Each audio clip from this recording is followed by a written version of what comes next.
Hi, this is Wayne Rivers at the Family Business Institute. Thanks for tuning in. As always, we want to understand your comments, so please click on the link below and let us know what you're thinking. And also suggest future topics for blogs that you'd like to see as it relates to your family company. So this week, we have a suggestion. I won't mention any names. I don't want to embarrass anybody or call undue attention. But this suggestion was to talk about buy-sell agreements. And I know, oh gosh, well, most of you just clicked off because it's buy-sell agreements. What could be more boring and horrible? Look, there's no such thing as a simple buy-sell agreement. I had a lawyer friend once, and he said, people come to me all the time and they say, I just want a simple buy-sell agreement between me and my brother. And his answer, and I agree with him, is there's no such thing as a simple buy-sell agreement, because it requires you to be thinking about what might happen, what could happen in a year or 5 years or 10 years down the road, or even 25 years as you consider how the next generation may be affected. So another guy came to me once and he said he was having a little trouble with his brother and his family business. One guy wanted to grow really fast and the other one not so much.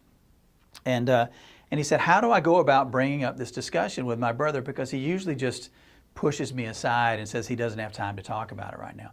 And I said, you know, one thing that you should do probably is bring up your buy-sell agreement, because I'm almost sure it's deficient. 95% of the ones we see are.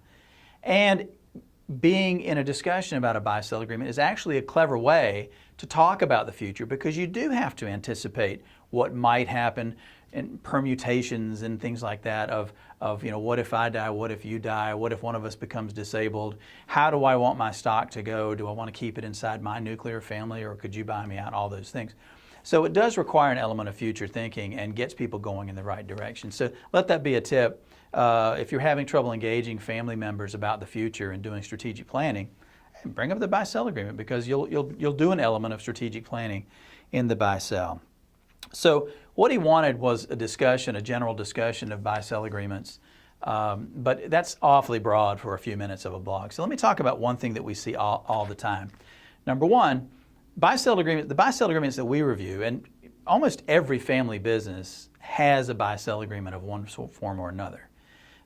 Most of them are pretty bad. They've got a lot of age on them. When two brothers, for example, did a buy-sell agreement, they did it when they were 45, and now they're 65, and their kids have come into the business. So that would be a typical scenario, and a buy-sell agreement that works for you at age 45 when your kids are little is not the same buy-sell that would work for you at age 65 when your kids are grown and they're working in the family, some of them anyway, are working in the family business with you. We actually talked to a family, I actually did a little report for a family yesterday, 4 cousins, 25% each, and no buy-sell agreement. Oh my gosh, my head almost exploded. I couldn't believe it. 3 generations, they've never had a buy-sell agreement. I don't know how they've done it. But anyway, you know, if you've got 4 shareholders in your business, 25% each, 50-50 blocks of cousins could cancel each other out. By God, you need a buy-sell agreement. Holy moly, I don't even know what to think. So in this case, let's talk about my 2 brothers here, okay? So at 45, if something happened to me, my brother would buy me out. Simple, you know, wives are out of the business, they're financially secure. The operating brother who remains is in the business, he's secure relatively.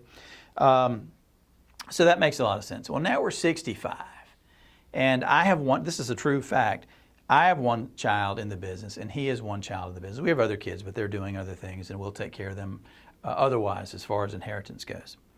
So we said, hey, you know, your buy-sell agreement is, you know, 50% okay, but the main problem you have here is you got the wrong buyer and the wrong seller.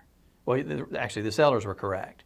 So if something happens to me, why, and I'm 65 and my son works in the business, why would I have my brother buy me out? You understand?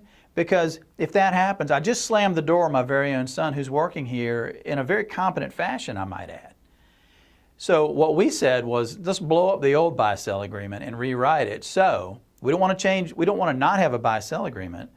We do want, if something happens to you, death, disability, disenchantment, you know, protection from divorce, etc., we do want your son to be able to buy you out. And we can repurpose the insurance, all that kind of stuff. Not much has to change, but right buyers and right sellers.